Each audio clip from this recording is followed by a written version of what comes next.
We are Gold Ivy, a health company dedicated to simplifying health and wellness.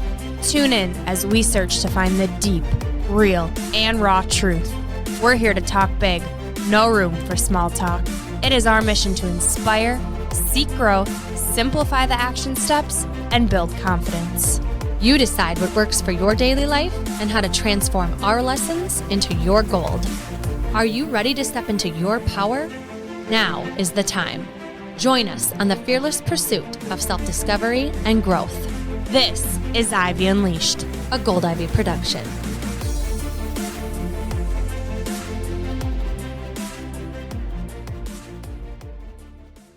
If you're a regular listener of the show, or you follow us on social media, you know I, Brooke, just ran my first marathon, and Andrea ran her 22nd state in her goal to run a marathon in every state. How did I go from barely getting out of bed to being able to run 26.2 miles? A customized training plan and coaching with Andrea. With my health concerns, it was important for me to make sure I crossed that finish line safely and confidently. We are so excited to announce that we are now offering customized training plans. Whether you're wanting to run a 5K, 10K, half, or full marathon, we've got you covered. Get your customized training plan plus coaching to get you race ready and keep you motivated along the way. Prior to receiving your training plan, you will meet with me, Andrea, for a 15-minute call to discuss your goals, race details, and schedule your 3 coaching calls. You will receive a training plan for your race, tailored to your schedule, endurance, and cross-training preferences like yoga, biking, strength, or whatever movement you enjoy. Coaching throughout your training will provide accountability, safety, and inspiration to keep you pursuing your training and race goals. With Andrea, you will connect your mind and body to maximize your race experience. And if you're looking for a custom training plan without coaching, we're offering that as well. Head over to the shop page on our website, goldivyhealthco.com, to learn more and get you across that finish line.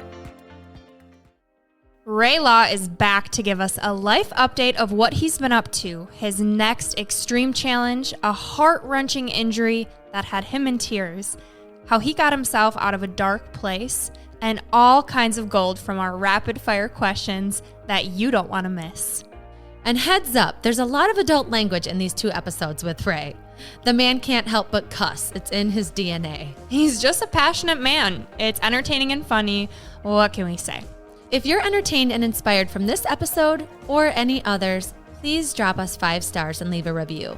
It is a small act that exponentially helps us out. And now to today's episode with the one and only Ray Law. Welcome back to Ivy Unleashed. You are in the right spot because today we have Ray Law back on the podcast in studio. Thank you for being back with us, Ray. You're welcome. And Ray has chosen to not know anything we're going to ask him. So it's basically like rapid fire for an hour, which is going to be a treat, I think. It's way more fun. I like the unexpected now. I used to be terrified by it, but I love it now. Now you invite it. Yeah. Well, you're a speaker. Like you have your own podcast now, which we're going to get into. And you're also a self-growth person. You're always thinking thoroughly about how you want to grow and how you want to challenge yourself. So we're going to get into all of that. But first, what we want to talk about is you in the last year have had an injury. Mm-hmm. And we just want to talk about what happened. What was the process like recovering from that? Where are you at now with it? So actually, a year ago today is when shit went sideways. This day? Today. Wow. So there's a little backstory. So I was in Maine at a jiu-jitsu camp for 8 days. I was home for about 16 hours and then left to go to an international jiu-jitsu competition in Orlando. So I was gone from home for like 12 days. Get back, kids like slept in our bed because they missed me, blah, blah, blah, blah, blah. And then it was my birthday week, like it is this week. My birthday's on Thursday. Mm-hmm. Happy birthday. Thank you. Do not get him chocolate. Oh, God. Story to come. Keep going. And so like all the travel after the competition, like I had to make weight. So I was like eating and drinking like an asshole because my day didn't go as planned there. Got back and I was with my dad who enjoys eating and drinking like an asshole as well. So we drank some bourbon, ate a lot of good food, smoked some cigars, got home and kind of just continued the asshole debauchery that was going on. Kept working out though. I was training jujitsu, and I just was like 10 pounds of bloat over like what I'm comfortable with. Yeah. So all that inflammation doesn't allow things to move how they should. I was doing like a front squat workout with some overhead stuff and a CrossFit style workout at the end of it. And I got done and I was like, I felt like I like pulled my trap, and I was like, oh, whatever. Theragun did, had Jolene like dig into it. And then there was like one of the best jiu-jitsu practitioners in the world in town, and I wanted to roll with him. His name's Hanan Vital. I probably butchered that. But so Friday night at jiu-jitsu, it like just kept getting worse and worse, and it was tighter and tighter. And then Saturday morning, I woke up and it felt like my arm was on fire, and like it would spasm, and I kept going through this. And like, so I went to the ER. They're like, nothing's wrong. Here's some muscle relaxers, painkiller. I was like, cool. Happened the next day, went back, different hospital, kind of the same stuff. And now they're thinking I'm probably like this pill addict because I'm more and more. Correct. Pain. And then I finally went to, I think it was Methodist, whatever's in St. Louis Park. Been there a couple times. Shout out. And in the ER, just a mess. Like, was crying at the dinner table, like cried the whole way there because it was a constant like hamstring cramp running from my neck to my fingertips, but it felt like my hand was in a bonfire the whole time. And so I got to the ER, and the service in the ER is fantastic. For real? No, the opposite of that. I was like, wait, what? So like I'm on the ER floor, like crying. This old woman is like rubbing my back. She probably died that day. She's rubbing my back. She's like, oh, and then one of my training clients, Leslie, she was like, I was texting her. She's like, how's it going? And she's a pastor too. So she has rights at hospitals. So I'm like, they won't see me. They won't treat me, blah, blah, blah, blah, blah. She's there 10 minutes later, like a bull in a china shop. And if you've never met her, she's going to be on my podcast, but she's an 8 on the Enneagram, but is like the most well-rounded 8 in the world. So when she wants to be aggressive and protective, like she was like, I'll call the president of the hospital. He's in my phone now. Like, so then I get care. They didn't know what was wrong. Nobody ever took an MRI of my neck. It took like 2 weeks later for me going to a specialist to get an MRI of my neck. But in the ER, what stopped the pain, they gave me fentanyl and ketamine at the same time. Wow. So when that was going on, when that got done, I was like, I understand the problem now. That was cool. What was that like? So they're like, you might hallucinate. So the ketamine is to stop your brain from remembering what's going on. And they're like, you might hallucinate. And I was like, okay. And then they push the drug, and they're like, how you doing? I'm like, good. And I'm like, but there's a dragon. Like, I'll remember this for the rest of my life. There's like a dragon crawling up the wall and went across. And I'm watching this the whole time. And like, Leslie told me about it later. She's like, yeah, you watched something crawl up. So it crawled up, and then it crawled up on the bed. And then the last like horrible spasm explosion that I had was the dragon blew fire, and my hand lit up like it was on fire. And then the pain did what it did every time I got the spasm. And that was the last like aggressive one I had. And then they admitted me. Wow. And I spent the night in the hospital, and that was the start of it. And then I did like aggressive physical therapy. I was doing like everything. And then my left arm shrunk like 4 inches because I couldn't do a push-up. I couldn't like do anything. And so that was a kick in the nuts, basically having like everything I've worked for taken away. Had to take 2 months off of jiu-jitsu. And then I went back, and I was like, well, it's not getting any worse, but the strength wasn't coming back. So I met with the surgeon a couple times, and finally on the last time he goes, look, you've done everything you need to do, and it's not coming back. If we wait much longer, the nerve's going to die, and it's never going to come back. So I was like, okay, I mean, I'll do it tomorrow. And he's like, so we got it scheduled. Surgery went good. I guess he told Jolene it looked like a king toes coming out of my spinal column, like, because it was so compressed. And surgery was a success. They cleaned up some other stuff from stenosis from like playing college football. And then, then I got COVID like 4 days after. So that was fun. And I threw the kitchen sink at that, and it worked. Shout out to Joe Rogan. I did like what he did, and I was better in 12 hours. I tested negative the next day.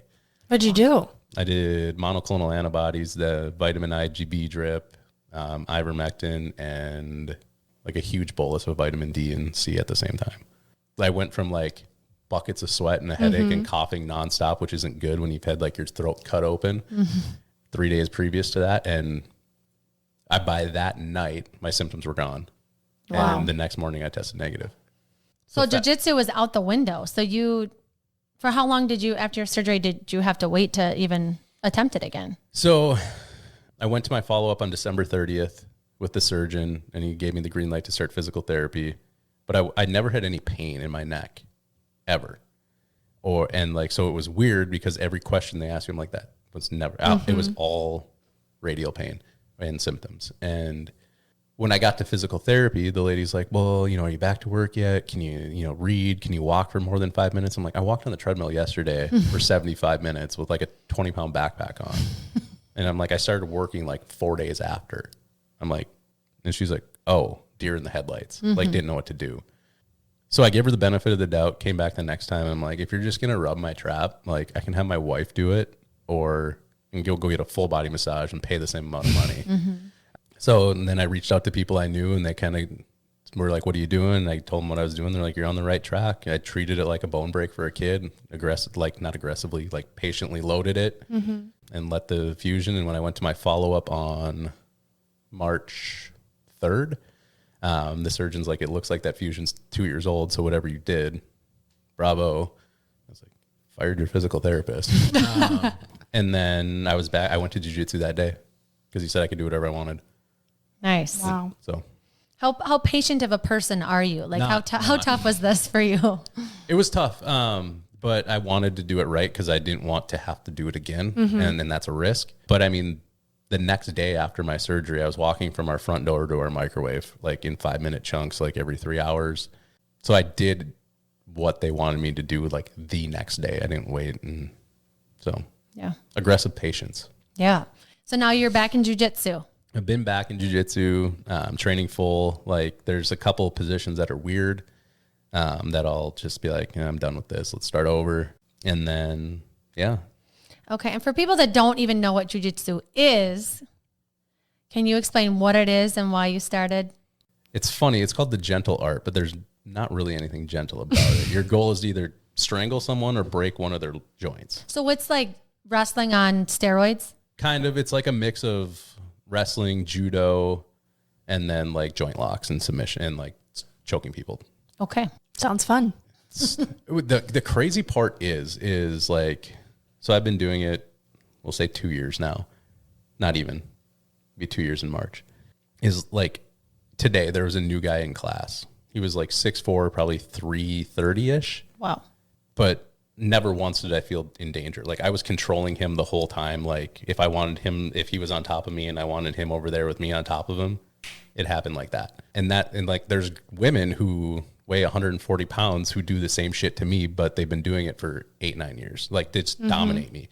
It's not magic though. There's like comes a point where if it was like I'll use Ka because I talk about her. She's like 130 pounds soaking wet.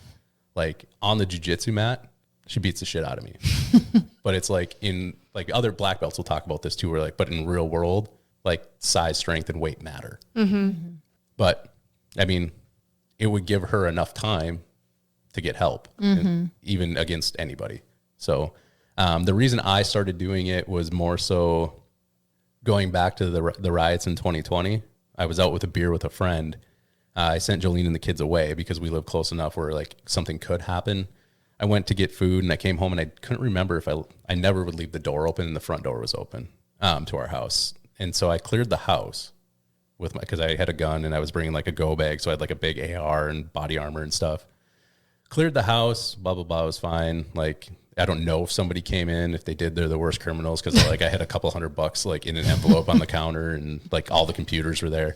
But I was meeting with a friend who does jujitsu, Matt Browse. He was on the guest on the podcast. And he's like, and I'm highly skilled with a firearm.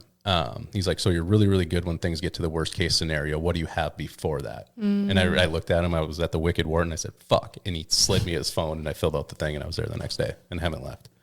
Wow. So that's why. More so to be like a good protector and because people are shitheads now. Be able to put people on their ass. Who would you say it's for? Like everyone. My son's 4. He's going to do it. My daughter does it. Jolene's like, I have you and I know how to shoot. Why do I need to do it? So it's just another layer. And it's a daily dose of humility. That's my favorite part. So. Explain. Well, the same thing, like 130-pound girl, like could put me to sleep. Like that humility. I train on average probably 6 hours a week. That's a lot. So like 300 hours a year, let's say. What would you compare it to when you think about like a workout when you're like? Depends. So it can be yoga some days, or it can be the hardest CrossFit workout you've ever done in your life. Okay. Who do you have like coaches that decide what you're doing that day? Yep. Or is it just a Russell match? No. So when you show up, there's usually a technique that's taught. And then you practice the technique. It's called drilling. And then they'll have like situational sparring or situational drilling where like you can do this, this, and this, but you can only use this escape and this, and this. So it's like puts you in very specific situations. And then there's just like usually free rolling at the end. And that's just like sparring. Wrestling. Yeah. Very cool. It sounds, I mean, even just wrestling, like play wrestling with someone, I am dripping in sweat. I feel like there's technique and thinking and the physicality. It's a lot. Yeah. So. It's, so one of the things I like about it too is most people, it takes 10 to 12 years to get a black belt. The three of us could go to a karate studio and go 6 hours a week and be black belts in 6 months. That's one of the things too. You talk to any black belt not named Gordon Ryan, and they'll tell you they're not good at jiu-jitsu. But so I like it. I'd like that you'd like to do things that humble you, which is you just signed up for a huge race. Yep. And so before we even get into that, what is this about you? Where did this come from that you are into the extreme physical challenges?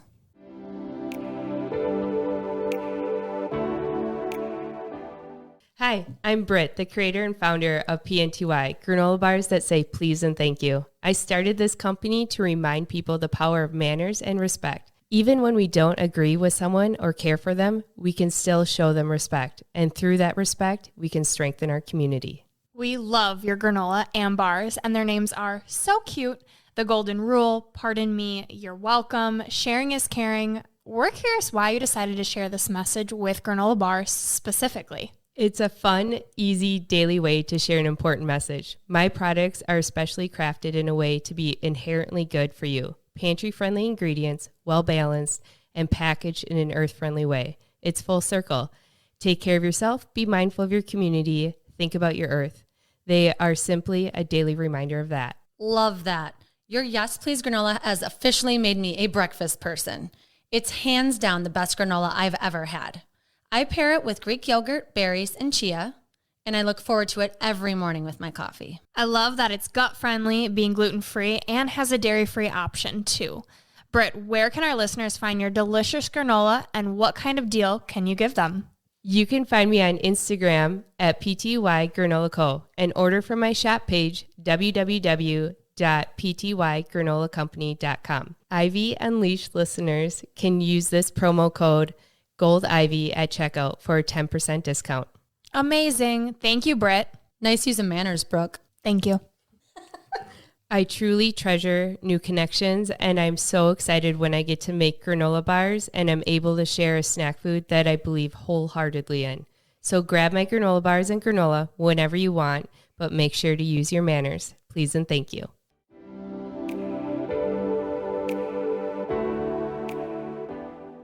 Well, I was athletic growing up, but I had this problem when things got too hard to quit on myself or give up or not try. So I had like this mental out, and I found 6 years ago, I never would have started jiu-jitsu. I wasn't there mentally. And so I think it's just the constant battle with myself that I like. Just like what we were talking about earlier, I like sitting with things that are uncomfortable. And I mean, getting smashed under someone who, let's say they're the same way to me and, skilled or way better, like most people are, it sucks. You can't breathe. Like you got somebody's balls in your face if they're in a certain position or, or like their ass is right here and you're like, fuck. And so that sucks. But there's also like, hey, I'm getting better. Mm-hmm. And I was talking to one of the guys today and I was like, hey, this is what jiu-jitsu feels like. Siobhan, he was on the podcast too, the one who went the black sheep route of his family. I was like, jiu-jitsu to me is like, I have 2 weeks where I feel like I suck and I'm not getting any better. And then 1 week where it's like this exponential growth curve and that just repeats. Mm-hmm. So I feel like it's with any challenging thing, whether you're running a marathon or a triathlon or jiu-jitsu, like you're just trying to be better than you were. It's like you against you. Yeah. Yeah. That's awesome. So 6 years ago, so what switched?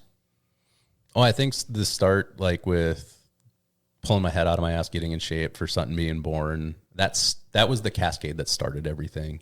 And then 2020, I love saying this because people give me this weird look, was like the best year of me and Jolene's life, hands down. Well, for me in my event lens. And then this past year has just been a clusterfuck. I was back to who I was, but I had enough skills and habits built up where like the wheels didn't come completely off. And like, so I was able to have some control over it. And I think what I learned too in therapy and things like that is, and I just heard this the other week, like some people need to have their cup emptied before they can refill it.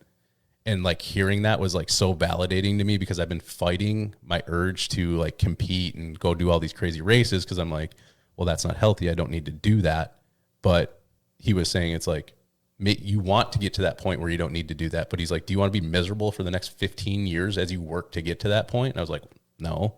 He's like, empty your cup every day then. And then just fill it up and just keep doing it. And I was like, I'm back. That's awesome. I feel like a lot of people struggle with that, right? You think about like summer and how busy it's been for everyone and you get off track. Like the amount of times we hear as coaches, all three of us, like I struggle with staying on track. So I'm curious, like you mentioned these habits that you've built, like what are some of those habits that brought you back to your badass self now? I think as far as the food, because that's usually what throws me sideways, meticulously tracking things for 4 years gave me a real, like when people are like, oh, I eat intuitively. No, you tracked macros for the last 4 years. You can look at food and tell me within a gram of what's on your, and you know what you need to eat. So I'm like, that's where my head was like, okay, I know what this is. You know, if I eat like an asshole twice a week, things will be okay. Yeah, I'll probably be like 5-10 pounds heavier than I want to, and I won't feel the best, but I just don't have it right now to be locked in. And the other thing was, you know, Jolene was kind of like in and out with me too. And it was just like, oh, we'd go like a weekend without drinking and be like, okay, we can drink on Monday because we had a bad day. And so like we kind of kept each other like semi on track, and that didn't let us like totally derail. But it's been just a lot of work. So I like listened to Ed Milet and Christina P today, that podcast. And like, I was like, oh shit. Like I could relate it to that podcast more than any podcast Ed's ever put out. What did you relate to? Just like she's the comedian. Yeah. Right. Tom Segura's wife. Yeah. Yeah.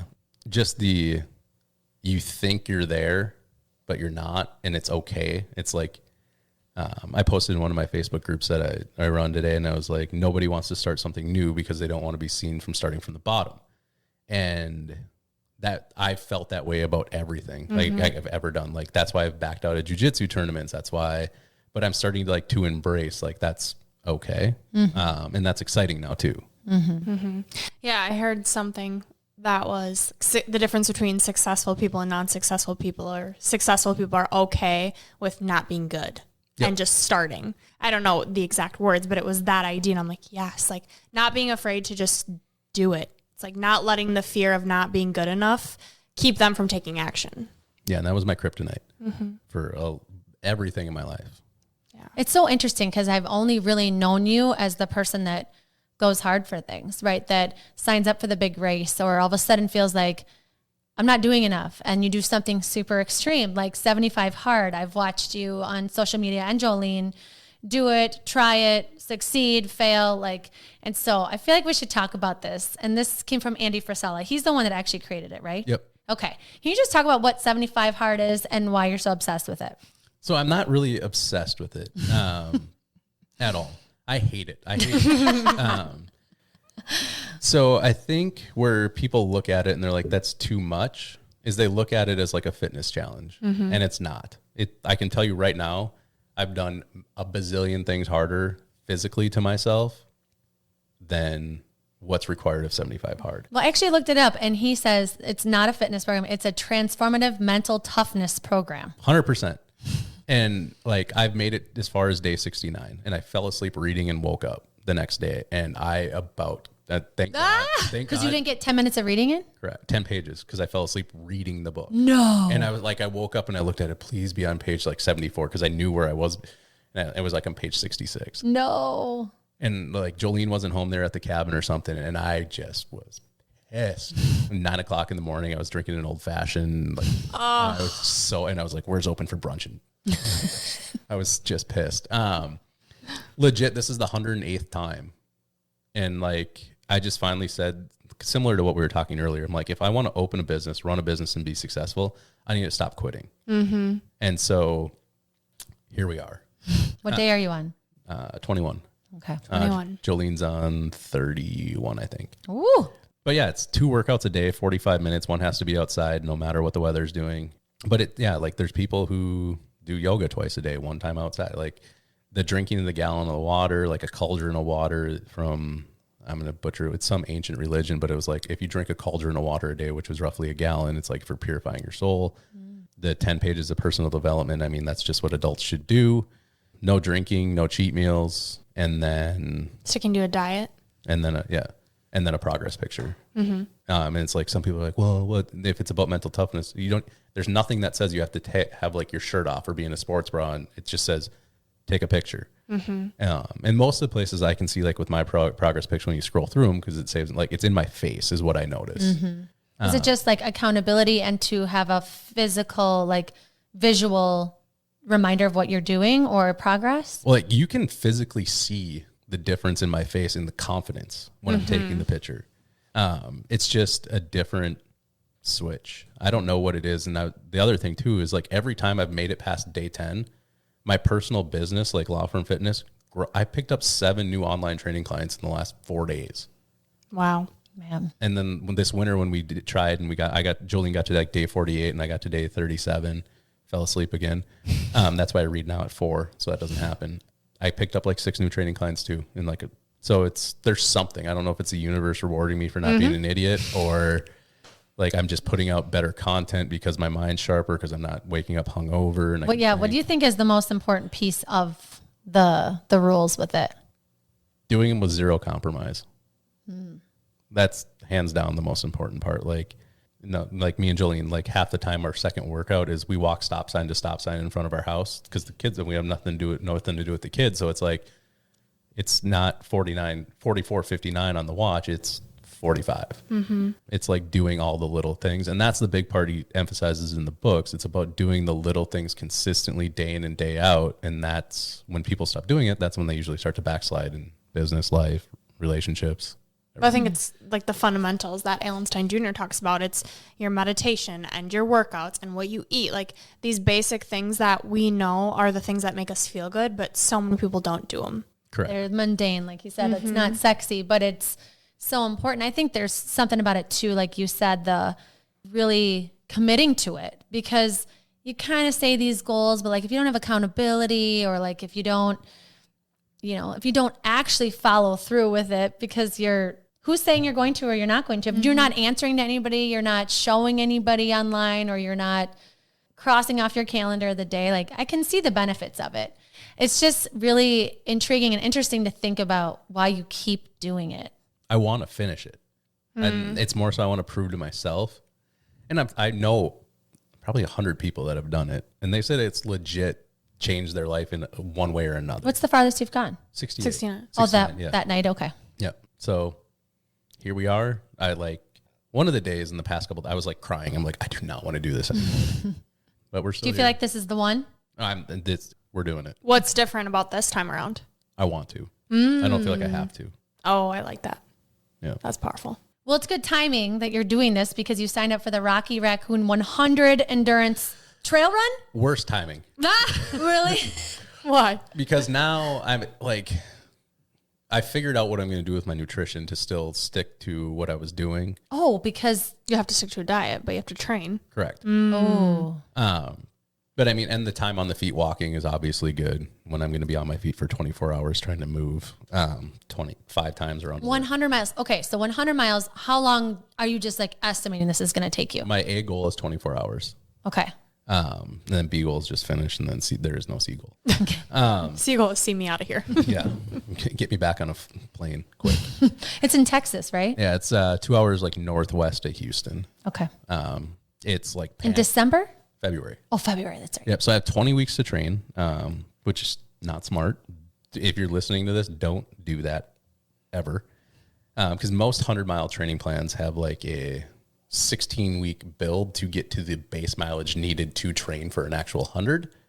Before this Saturday, the longest I've ran in the last 2 years is 10 miles. And this Saturday I did 15. This past Saturday I did 15 and went fine. And then this weekend I have like a 12 to 15 mile run on Saturday and a 20 mile run on Sunday. What? Do you have a coach? Yeah. Okay. Mike Fishik. He lives in Toronto. He's the one that coached me for like all my crazy stuff that I did. And like, so, and I trust him 1,000%. I feel like we follow him. I think we follow him. You probably do. Fishik Endurance. Yep. Yep. He's big into high rocks racing now. Which is what? It's like you run a 10K throughout it, but there's one event is, I'm going to butcher this, one event's skiing, there's like a wall ball thing, there's a sled push, there's a farmer's carry, there's a lunge thing. So like in between each of one of the like the strength events, you run a 1K. It's awful. Yeah, it's like that doesn't sound fun. You're like pegged at red line the whole time. But him and his wife do it together, which is kind of cool. So I always like asking people because I feel like there is always something, and everybody wants this moment that makes you register. It makes you start 75 hard. It makes you start the diet. It makes you start working out. Like, what happened that you clicked register on a 100-mile trail race? One of my friends that I met at the Origin Camp, he's lost like 120 pounds. He's from like western Minnesota, middle of nowhere, but now he lives in Tallis. And he posted it, and I was like, when are you doing that? Because that course is like known for people, like either it's a really good beginner because it's pancake flat, or if you're going to set the world record, you go there. That's what I do with marathons. I'm like, is there just a downhill one? Which I have found a few of them. Las Vegas. Mountains to Beach in Ventura, California. Okay. And then Marquette, Michigan's pretty aggressively downhill. Yes. And Fargo's just flat. Yeah. Grandma's is net downhill too. Oh, really? Like negative 12 feet. But yeah, it's flat. I think there's like 3,000 feet of gain over 100 miles, which like if you drive from here to Hinckley, I think you get like 4,500 feet of gain. So it's flat. And he's doing it. And it was just like, and I was planning on doing one in October. Of 2023? Yeah. Okay. But I don't do well when I think about things for too long. And and so I was like, okay, I'm going to sign up. And I sent my coach, I'm like, is this doable? Well, you already signed up. So we're going to make it doable. So it's seeing somebody else is doing it that inspires you. Inspired you. And because it's something, I have two things left I want to do with running. And this is one of them. And the other one's a sub 130 half marathon. Okay. So I'm going to knock this out, get a huge base built, and then it's just be like getting faster. So that's why. It just shows though, like making sure that you have people that you're following that inspire you or that are posting things that could influence you in a positive way. Like it's the simplest little thing. You saw something and it's going to transform you as a person. And not doing it alone. Having a coach. Yeah, the coach thing's huge. Jolene's going to be So Jolene's going to be my crew chief. And then one of my friends' wives from St. Louis is going to, if I need a pacer, she's going to run with me overnight. What's a crew chief? So she makes the call. Like if I look like I can't go, like she has the authority to pull me out of the race. Like when I get there, she's going to know what I need. So she'll like, my dad will probably end up going because that's just what he does. And then like anybody who comes, like Stephanie, she'll be the one who might pace me. Like Jolene will be like, okay, you're going with him. If Ray doesn't want you to go, you're still going with him. And you're going to listen to her? I have to. It's like our agreement. Okay. Are you going to keep running if you shit your pants? Well, I'll stop to poop. I had to do it. Well, right. But like if you shit your pants, I'll just change and go. Okay. He's not a weirdo like you where you just keep running. I just like to know people's hard nose. Like if I shit myself, I would finish the loop, come back, get a garden hose, clean that shit out, put on new compressions and shorts, and be on my happy Are you way. going to listen to music? I save music for dark times, during that. And then the stuff I did with my 50 is like I had Jolene put a voice memo on my phone, like if I needed something like to uplift me. I did the same thing with the kids. At my lowest point in the 50, when I got to this top of this mountain, it's called, the legit name of this mountain is called Mount Phlegm. You gain like 6,000 feet over a 5K. Oh. And my foot was like, that's when I messed up. Right before that, I messed up my foot. I was like crying every time I put my foot on the ground. And I got to the top and I finally got cell phone service. And so I'm like, I'm going to call my dad because he was my high school football coach. And he's like, how far do you have? And I was like, 4.5 to 4 miles. And he's like, shut the fuck up and finish. And he hung up on me. And I was like, all right. Okay. We're finishing. But he knows what you needed. He knows exactly what I need. Like, Yeah. and he's always had that. So Yeah. Yeah. But he was like, whoever was near him, like, don't judge what I'm about to say to Ray. Just let me. it was him and my mom. And I could hear my mom being like, Charlie. So obviously you're going to be preparing physically Yeah. for this. You have a coach. Mentally, part of training, it's mental preparation. Yes. But is there anything like, are these 75 hards helping you with your mental toughness? Is that why you're doing it? Or is there anything that you do that really helps you with getting mentally tough before something big like this? The training.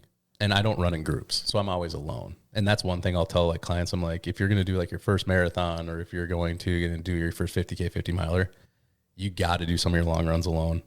I'm like, because when shit goes sideways, like in your race, that you could be running someone, but they don't care if you finish or not. Or they could fall out and then you're like, ugh, I don't know how to do this myself. Yeah. And I mean, that happened to me during my 50 miler. Like me and Maria, my coach's wife, we got Mike and Maria became close friends with me and Jolene through all this, but we stayed together in Squamish, and we were together for the first like 26 miles of the 50 miler. And then I lost her coming down a mountain, because it's like you lost like 6,000 feet over like 2 miles. So I was like bombing down. And I was waiting for her at an aid station, and somebody's like, oh, are you Ray? And I was like, yeah. And they're like, oh, Maria sprained her ankle. Like, she told to go. And that was our thing. Like, if one of us needed to just leave the other one, she finished. And it was just like, oh, if I would have banked on her being there, I would have been mentally fucked. Mm-hmm. Yeah, I think going back to it's you against you. Mm-hmm. Like if you're running a race, some people want to do it with someone else. But I think when I ran my first, I was like, I'm doing this to prove that I can do it. Mm-hmm. And if you run it with someone, I feel like you're holding them back, or they're holding you back. Like it's tough to run that far with someone next to you. Like Andrea's like, I hope you know I'm not running with you. I'm like, please do not.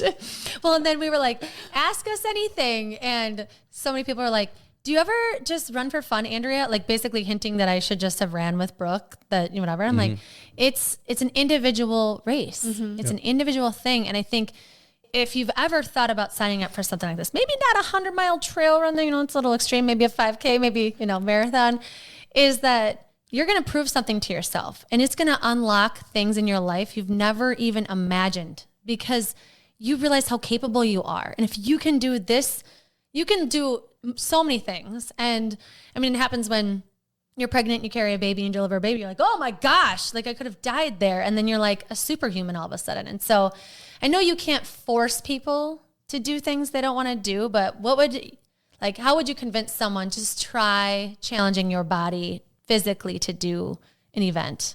So we were talking, me and Jolene were talking about this. It's like, I think I made a conscious decision. I don't know, unconscious decision, I guess, where I said this year, anything that scares me, the instant answer is yes.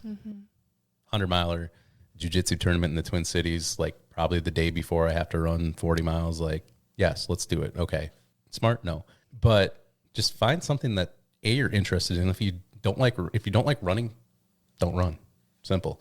Find something that you can do that's like, oh, that sounds hard, that I'll have to work for, and just try. I have a friend who's like, just try something for 10 years and see how good you get at it. Like anything, you'd be an expert. Right. 5 years. Yeah. It's like you just don't give up. Like you can't fail if you don't quit. Yeah. Be too stupid to quit. Yeah. Yeah. That's kind of like my new thing. Same. So just try something. If you don't like it, don't do it again. Yeah. I think forcing yourself to be uncomfortable, and like we keep saying, sitting in those uncomfortable feelings, knowing that they will pass, and on the other side of those feelings is the next version of you. Yeah. And that's ultimately who you want to become, is that better version of you. You want to evolve into a better version of you. And it takes doing something uncomfortable to see what you're capable of. And I think journaling in the process too. I know we've talked about how you journal for like 5 minutes is key too, because it's when you hesitate to sign up for something, you can explore that. Like, what is it that I'm afraid of? What is it that's holding me back? What self-limiting beliefs do I have? And then knowing that could be the key to you overcoming them. Yeah. And getting back to the feelings thing, I heard it from Rogan first, and now like I'm hearing it, like now maybe I'm just more aware of it, but more people are talking about it. I'm like, I'm not my feelings. Mm-hmm. If I don't want to go to work, I still go to work. I don't want to wake up and train these people. I still do it, because like that feeling lasts like 30 seconds. And if you make judgments off of that. I think that's what screws most people. It's like, I'm sad, so I'm going to eat my feelings. Well, the next morning, are you happy about that? No. Do you even remember why you did that? No. And so I think I don't know, remember who he was talking to about it, but he's like, you are not your feelings. Mm-hmm. Yeah. Well, I think there's a healthy level of acknowledging those feelings, but not attaching too much meaning to the ones you don't want, right? They're temporary. Right.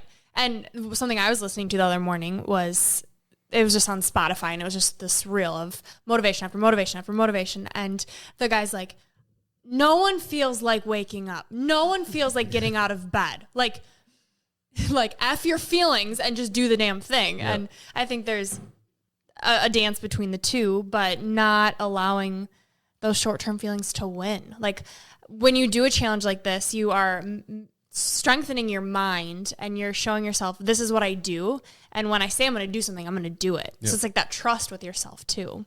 Yeah. And I lost that from, I would say, December of 2020 through up until probably June of this year. You lost trust in yourself? Oh yeah, 100%. And it was, I don't know why, like overcoming the injury, like they told me I wouldn't be able to do anything that I'm doing right now until a year after my surgery. And I was doing it 3 months after. Mm-hmm. But that didn't even, I don't know why that didn't feel good.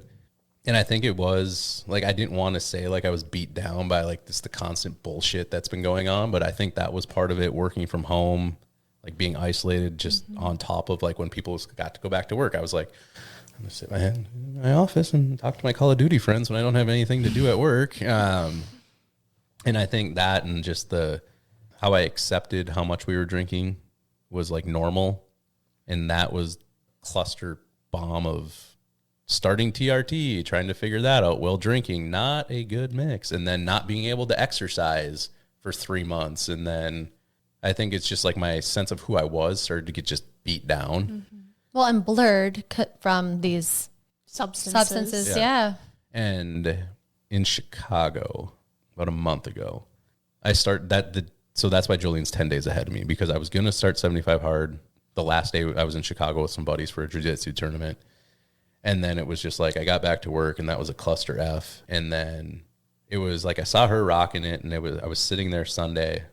I was still like reading, and I was just like, what the fuck? I remember saying that to myself. Meaning what? Just everything. Like I was hungover. I was like bloated out to here because I like ate shitty food. Like my face looked like a tick about to pop. I had so much inflammation in my body. I wasn't being a good example for the kids. And that I will fight any parent that says that it's okay to be out of shape if you're a parent. No, it's not. You have a moral responsibility to be there for your kids. Even if they turn 18, they still need you. Mm-hmm. Like I still need my dad I might be 38 on Thursday. It's not about you anymore. So now you deciding to have sex and have a child, you just lost all your rights to be unhealthy, in my opinion. And I'll fight anybody who wants to disagree with me. No, I love that. They need you. It's important. Like when you say they need you, can you just elaborate more on that? So yeah, I had a Facebook memory because when Knox was born, he was in the NICU. So I was single parenting at home, and Jolene was single parenting at the hospital for 10 days. Not easy. I was getting a babysitter for 2 hours every day so I could go work out. And people were like, oh, you're not going to be with your wife and your son at the hospital, and you're not there with your daughter. And I just went nuclear. I was like, I'm a way better husband. I'm a way better father. I'm a way better friend. I'm a 10,000 times better person, period, when I'm physically pushing myself. And I didn't know why at that point, but I know now. And I was just like, why do you care? Like what I'm doing. Mm-hmm. Would you be okay if like Sutton was watching Blue's Clues and I was drinking 6 beers? Like I'm not spending time with her. She would stay at daycare for 2 hours longer, and I'd pick her up at 5 instead of 3. She doesn't know what's going on. Daycare's still open. It just pissed me off to no extent. And it was legitimately because Knox's birthday was last week, and I think today was when he got out of the NICU, like 8 days, 7 days, 5 days after he was born, whatever. It felt like a year. Yeah. For me, if I'm not pushing myself physically, like I'm not there mentally. Mm-hmm. And I haven't been there mentally for my family for a year. And that pissed me off because you're not what you say, you're what you do, right? And I wasn't doing what pisses me off about parents who are lazy. I was like the person I hated the most. And I think that's why I was having so much trouble, like getting out of the mud is because I didn't believe I was worth getting out of the mud. I think a culmination of things happened over like a course of like 5 days where I was just like, sand, drawn, done. So you were feeling kind of like a hypocrite. Oh, that See, there's a fine line though, because it's like you can be too hard on yourself and you can beat yourself up, and then that's also not good. But I think you know when that line is. Yeah. Right? Like, But are you good at that line? Are you good at drawing that line? I am now. I'm much better now.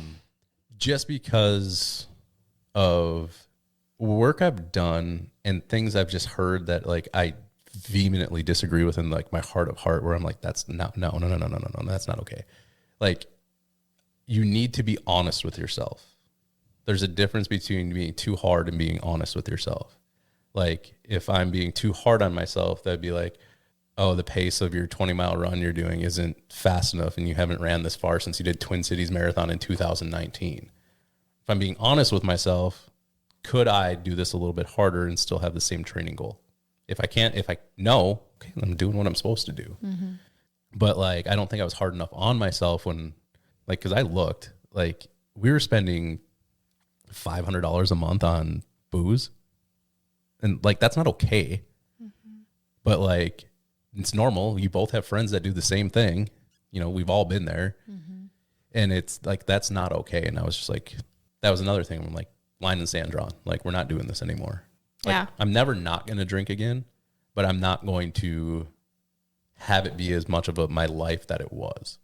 How do you feel like you keep from getting to that point? Because I feel like it's a very slippery slope of introducing it back in. Like, after 75 is hard, right? I think about like just a diet too, like to keep those habits versus going completely back to who you were. How do you stay consistent with that? I need to have better boundaries with myself with things that I know aren't good for myself. I have a very addictive personality, and like, I've been paring back like on video games because I'm addicted to Warzone. Like, I could sit there and play Call of Duty for the whole day. You know, dialing back on that and just setting boundaries around it that are like, it's okay if I play 45 minutes of video games when nobody's home. Like, what am I going to do? You know, it's okay to sit around a bonfire and have a couple beers or, you know, half a bottle of whiskey with your buddies on a Friday night once every couple weeks or once a month. Or what's not okay is sitting in my office playing Call of Duty because I hate myself and drinking a bottle of tequila because I don't want to deal with things. Look, now it's time to be hard on myself because that's not okay. Like, neglecting my family, neglecting myself. So I think it's just building those boundaries with unhealthy behaviors. Like, okay, they're going to happen, but I'm going to dictate how they happen. Yeah, what those boundaries are, what that fine line is between what you are okay with doing and what you're not. Right. So like, I used to be like a candidate of Copenhagen. The boundary on that is never again, because I can't be like. I think it's so important. I love that you're talking about this because everybody has their own boundaries and their own lines they need to draw. Mm-hmm. And I think it's so easy, especially someone that has like a social presence, you have a podcast, people look up to you, to say, oh, you're going too hard, or why are you doing that? Why aren't you spending time with your daughter? It's like, first of all, don't judge somebody else's life. We all have a journey that we are learning our lessons in, and we do not need you telling us, because that is not going to help anything. Don't tell Ray what to do. And then also, like, we have to learn for ourselves. Mm-hmm. And we're all going through things that people don't understand. And so I just think, especially when it comes to food, I feel like people get so judgmental because we all struggle so much with it, right? Like, I struggle with sugar so bad. And I am the same way. Like, if there's a bag of gummy bears in my house, gone. Like, tub of ice cream, gone. Like, I don't do moderation. Right. Yeah. Like, we don't even, we hardly cowards. keep it because I will eat it all. Yep. And so I try not to judge myself, but I know myself. And so you could say I should probably have more self-control, but I know I don't. And it's not really something I want to focus on. So I just remove it. Yeah. You know? Yeah. But there's a part of my sick, twisted brain. Like, I still sit in that office with that bourbon every day and stare at it. But it doesn't bother me, but it's there. Like, most people be like, well, don't you want to? I'm like, why? It's not pouring itself in a glass and then pouring it down my throat. You're showing yourself that you are in control. Mm-hmm. And I wasn't. Being completely honest, like, I would say there was a solid 3 months where it was a pile of shit. Parent, husband, friend, business owner, employee. Does your circle know that? Like, do you talk about it, or you just like go in Jolene isolation? knows, Because like I could be in that death's door hangover and nobody would know. And like she'll say I'm being too hard on myself. Like Christina P talked about that. Like, and that's my problem as a parent is like I'm always, is that the right thing to do? Was that the right thing to do? And I'm not like, sometimes I don't enjoy being a parent because I'm always second guessing what I'm doing. Mm-hmm. But with how good Sutton's doing in kindergarten, like I think we're probably doing okay. It's tough because you don't know. And we had on Terry Cole and I was like, she's a psychotherapist. I'm like, how do I not have my kids end up in your chair, in your office? And she was like, well, she gave some tips, but she was like, one human being cannot meet another human being's emotional needs. You just can't. Like you can do your best and here are some tips. But like, because I get in that cycle too where you could always do better. Mm-hmm. But then it's also that line of being too hard on yourself. And then your kids have this really overly critical parent. Yeah, it's tough. Kids are weird. It's just weird being a parent. Like I'm responsible for like everything that happens to you. It's just weird to think about. Which is why you need to make sure you're mentally okay. And as parents, you have to fill up your cup because how can you be there for your kids if you're not even there for yourself? Yeah, I need to empty the cup though before I try to fill it up. But yeah, I think, and the other thing too is like Ed Milet has had such an impact on my life. The thing I talked to you about, like I'm almost done with The Power of One More, the book. Mm-hmm. I've been listening to his podcast more. Like I really relate to kind of him, not like his upbringing because mine wasn't that chaotic, but just like his message of like, it's okay. So. And he also idolizes his dad and you do, and he can be pretty extreme, very masculine guy. I could see that. I could see how you can relate to him. I heard him speak live. I've met him and like at First Form stuff and like he's a good dude too. Mm-hmm. So he's our idol. Well, he's mine and hers is Tony Robbins. Powerhouse of men, which you are doing now. You have a podcast. Yeah. So let's talk about that. Yeah. How did that start? What inspired? Both of you. Oh, really? Well, yeah, because you needled me on it 2 years ago. And then I've been on a couple. I was like on the Power of something and it was about like fitness stuff. And then I've been on the Pohada podcast, but it's a jiu-jitsu thing. We just did like a thing on recovery and how like it can be a super strength. And then like my job is talking to people. So and I enjoy talking to people. Mm-hmm. And people are like, oh, is it going to be just fitness stuff? And I'm like, I don't want it to be. Me and my friend Chris talked about wine for 30 minutes on there. And that was honestly, and we talk every day because we work out together. And I didn't know he had that depth of knowledge. Like I would consider him like one of my best friends now. And I didn't know, I knew he was big into wine because he's got like a walk-in cellar like this in his 3-bedroom house. But just like learning different unique things about people, I like that, hearing different perspectives. And that's the other thing too that's changed is like I kind of like having more people around me that I disagree with than I agree with, which can be hard to find because you don't really gravitate towards each other. But that's kind of been it. It's like just talking to different people. Like I'm having a chiropractor on this week who I don't know a lot about him. I kind of know what he does. He's like an expert in treating Lyme disease, like holistically. Oh, cool. Sweet. So, but like, I probably don't agree with him, like on some of his things. And I know this because we've had conversations and it's like, but I want to learn. Mm-hmm. I love that. Well, I think, people hesitate to start something like that because it's like, oh, so many people have done it, but it's like, there's only one unique you. Mm-hmm. And you are a very unique person. And I totally agree that you can sit with people that disagree because you and I disagree on some things. And I never felt uncomfortable being a guest on your podcast. I feel like you're, like I said, a lifelong learner and you're very smart and the depth of your knowledge goes on in all different directions. So I never think you're going to run out of anything to say.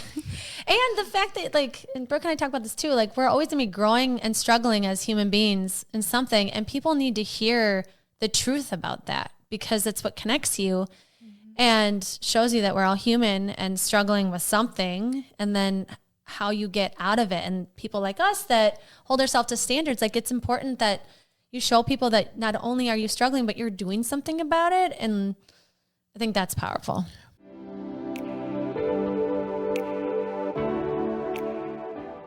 Thank you for tuning in. Don't miss Thursday, September 29th's episode where Ray discusses the power of discipline in losing 100 pounds, how he builds self-trust, his take on masculinity and pornography, and so much more.